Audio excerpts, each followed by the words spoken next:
Bonjour, je vais vous parler un petit peu de notre nouvelle collection qu'on a créée avec Arnaud Hofmarcher et Marie Misando, qui s'appellera Vice Caché, en hommage à un autre roman de Pynchon, de même que le 49 était un hommage à un roman de Pynchon, comme vous le savez. Le 49 a vécu et bien vécu, plus d'une quinzaine d'années. On est arrivé à 49 titres, on pensait mais pas forcément arriver jusque-là, mais voilà. Avec Vice Caché, on va se concentrer sur des talents peut-être plus jeunes, plus récents en tout cas, faire des paris sur l'avenir, aller chercher aussi dans des régions peut-être moins expérimentales, mais en tout cas où on est sûr qu'il se passe quelque chose dans la narration. On a déjà 3 titres qui ont été retenus. Le premier qui sortira à la rentrée, si tout se passe bien, s'appelle La femme intérieure.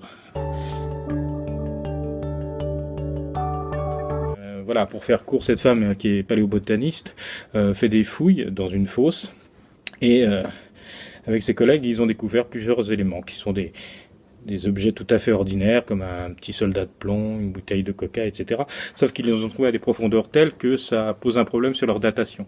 Ils ont également trouvé exhumé une Bible très particulière, puisque chaque fois qu'il est question de Dieu, le pronom utilisé n'est pas il, mais elle. Voilà, et tout semble indiquer, en tout cas dans l'esprit de cette femme un peu débordée, que il y a peut-être une faille dans la réalité qui donne accès à un autre monde. Et c'est alors que par cette faille ou cet autre monde va surgir un personnage qui va venir menacer dans un premier temps cette femme dans son foyer. C'est une femme qui lui ressemble, une femme qui pourrait aussi avoir encore 2 enfants, elle aussi, mais qui les a perdus. Et donc tout le livre va être une espèce de, comment dire, à la fois de lutte et de dialogue entre ces 2 femmes.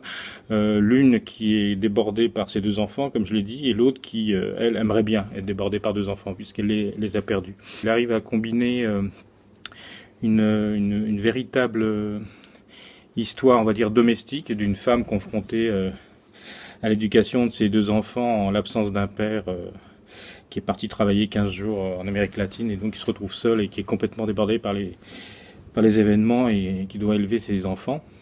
Et tout en, évidemment, menant une carrière puisqu'elle est paléobotaniste. Et donc on a cette dimension domestique qui vient heurter une dimension complètement fantastique, hallucinatoire, où on ne sait plus trop où est la réalité. Hélène Phillips est vraiment très très douée parce que à partir de ce thème où il y a une ambiguïté entre le réel et le fantastique, elle arrive à nous garder ancrés dans une réalité très très forte. Elle réussit également ce tour de passe-passe incroyable, c'est de maintenir un suspense fou avec une espèce de découpage filmique entre la vie de la femme chez elle et également tout ce qui se passe lors des fouilles dans la fosse, ce qui fait que dès qu'on finit un chapitre, il se passe un truc absolument incroyable, ou il va se passer quelque chose d'incroyable, il faudra attendre 2 chapitres pour se reconnecter et en savoir un peu plus, donc on est en haleine en permanence.